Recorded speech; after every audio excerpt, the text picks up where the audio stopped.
This is not breaking news. This is not a scandal. This is not about one person. This is about something quieter and far more dangerous. A system that used to behave like a hinge, reliable, automatic, mutual. And now that hinge is slipping. Not with a bang, with paperwork, with steel, with contracts. Because once a country builds a way to send its energy somewhere else, that energy stops being a relationship. It becomes a lever. And levers don't care what you meant. They only care what you can force. If you've ever assumed we'll always have supply, that assumption is now the target. Stay with me. Subscribe if you want the full chain. Because the most important part is not the request. It's the answer. And what the answer makes inevitable. And to understand that, we have to talk about who the system is starting to serve now. What controls the system now is not diplomacy, not history, not even alliances. It's optionality. The ability to say, I don't need you. For decades, Canada's energy relationship with the United States worked like gravity. Gas moved south because the pipes moved south. Demand was predictable. Pricing was local, and dependence was mutual enough to feel permanent. But the moment there is a second direction, west instead of south, gravity becomes choice. Choice becomes leverage. And that's why a tariff is never just a tariff. It's a test. It asks, how many exits does the other side have? In your reference material, the United States uses tariffs as pressure. 35% on most Canadian goods, 10% on energy products, meant to extract concessions. But the system doesn't respond to intention. It responds to incentives. And once incentives shift, the next move is not negotiation. It's re-engineering. So now we go to the part that's easy to miss because it happened slowly until it didn't. For a long time, the shift was invisible because it was incremental. A meeting, a permit, a pipeline segment, a financing round. Nothing that looked like a crisis, nothing that forced you to feel it. And then, suddenly, the before and the now snap into focus. Before, Canada's gas moved south as a default. Before, the U.S. could assume Canadian supply as a stabilizer. Before, leverage felt like a permanent American asset. Now, the flow is shrinking. Fast. Your reference says Canadian natural gas exports to the United States averaged about 9 billion cubic feet per day in January 2025. And then, as of last Friday, they're down to 5.4, a 40% drop in less than a year. That is not a market wiggle. That is a system learning a new habit. And the most dangerous part of a new habit is that at first, it feels temporary. You tell yourself it's seasonal, political, negotiable. But steel doesn't negotiate. Once the physical route changes, the political relationship has to chase it. And that chase is where the first shock hits. On January 10th, 2026, something happened that looks small if you're not watching the map. A tanker left a terminal in British Columbia, the Kitimat facility, carrying Canada's first large-scale LNG cargo directly to Asia. In your material, it's the Gaslog Glasgow, headed to South Korea. A decade of planning, a $40 billion build, and then one departure. That ship is not the story. It's the symptom, because at the same time, the southbound relationship is thinning out. The same reference describes gas flows to the U.S. collapsing from 9 to 5.4 billion cubic feet per day. And it pairs that with a tariff regime, 35% on most Canadian goods, 10% on energy products. Here's the part you're not supposed to say out loud. When you tax your closest supplier like an adversary, you teach them to act like one. So the U.S. makes a request for relief because pressure is building at home. And Canada answers by proving it has somewhere else to go. If you want the next link in the chain, hit subscribe now, because the next part is where the how becomes unavoidable. And the cliff is this: the pipes are starting to point in only one direction. The hidden mechanism is not emotion. It's infrastructure plus contracts. And once those lock in, politics becomes theater performed in front of a machine that's already moving. Your reference lays out the machine. LNG Canada's Kitimat facility comes online with 14 million tons per year of export capacity, and a Phase 2, expected to be greenlit in 2026, would double it to 28 million tons.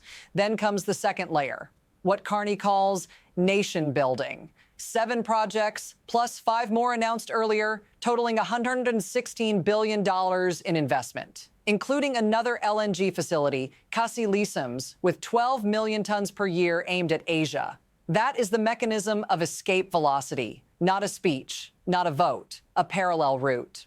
And it's physically reinforced by the Coastal GasLink pipeline, 670 kilometers, connecting western gas fields to the coast. A line that doesn't feed the traditional southbound system, it bypasses it. So who benefits? The producers who can sell into markets where, in your material, prices are often 30–40% higher than North America.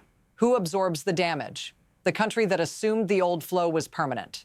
And here's the bridge you need to feel. Once the system can profit without you, it starts planning without you. Which brings us to the second shock. Faster, sharper, and closer to your kitchen thermostat. Now the pace changes because the consequences don't arrive in a neat policy memo. They arrive as spikes. U.S. demand is climbing. Your reference cites the EIA, 109.1 billion cubic feet per day of U.S. dry gas production in 2026. But growth slows to 1.3%, down from 4.3%. That's the squeeze. More pull, less new supply.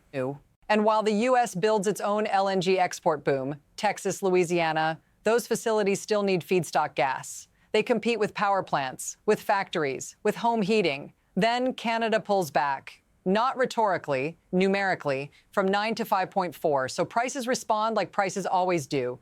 Your material says Henry Hub is forecast at $3.90 per million BTU in 2026, up from near $2 in 2024. And Bloomberg projects $4.50 to $5 by end of 2025.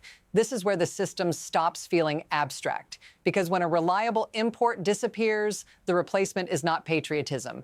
It's whoever bids highest. And if you think this ends with one winter, here's the cliff.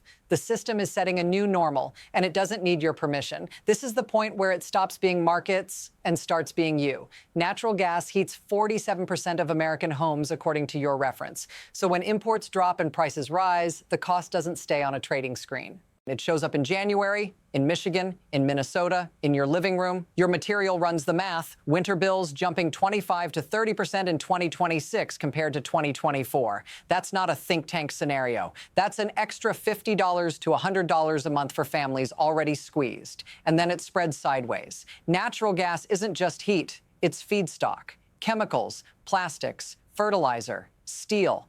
When gas moves from $2 to $4, margins compress. Production cuts, shifts disappear, layoffs start looking inevitable. Your reference even sketches the small business version. A 35-person fabrication shop watching costs double, unable to pass them on, forced into the oldest choice in economics, cut hours, cut staff, or close. And here's the hard part, directly to you. If the system has to pick between your bill and an export contract, it doesn't pick. It auctions. If you want the next step, where this stops being domestic pain and becomes international leverage, subscribe. Because once the world sees this instability, it reacts. And their reaction changes your future, whether you vote or not. Here's what makes this bigger than a U.S.-Canada dispute.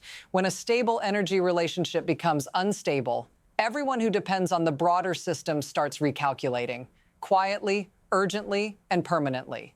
Your reference shows that happening in real time. Europe is watching. Germany's chancellor, in a December 2025 speech in your material, points to North American energy market instability as a reminder that diversification is critical. That's diplomatic language for, if the U.S.-Canada link can be shaken by tariffs, then no link is sacred. And the spillover isn't just psychological, it's contractual. Asian buyers, your reference explicitly frames them as desperate for stable supply after Russia's energy weaponization in Europe, sign long-term deals. That is not a one-season response. That's a decade-long lock. Because once a buyer builds its planning around your gas, it doesn't casually give it back. And this is why the first LNG cargo matters so much. It's proof of route, proof of capability, proof that the westbound option isn't theoretical anymore. Meanwhile, Canadian policy messaging shifts to global markets, not North American markets. That's not branding. That's a declaration of where future dependence will live. So the ripple becomes a feedback loop. Instability, diversification, contracts, less flexibility, more instability. And now we reach the moment where the danger turns political, not as scandal, but as structural pressure heading into 2026. Because systems under pressure don't negotiate. they fracture. So what happens next is not one outcome, it's three paths. And the frightening part is that all three can start from the same facts. Path one is adjustment. The U.S. adapts to reduced Canadian inflows by paying more, building more, and shifting faster. Utilities accelerate renewables, as your reference notes, because gas price forecasts change the economics.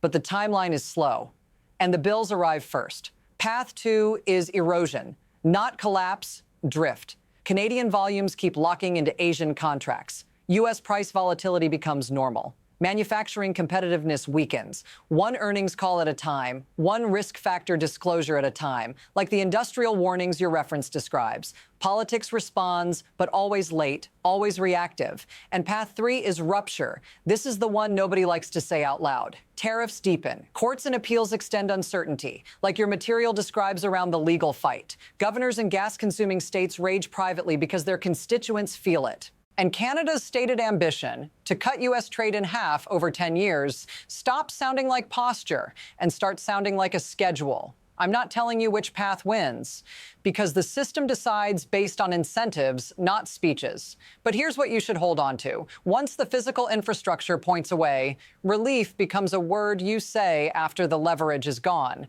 And that brings us to the ending: open, unresolved, and not comforting.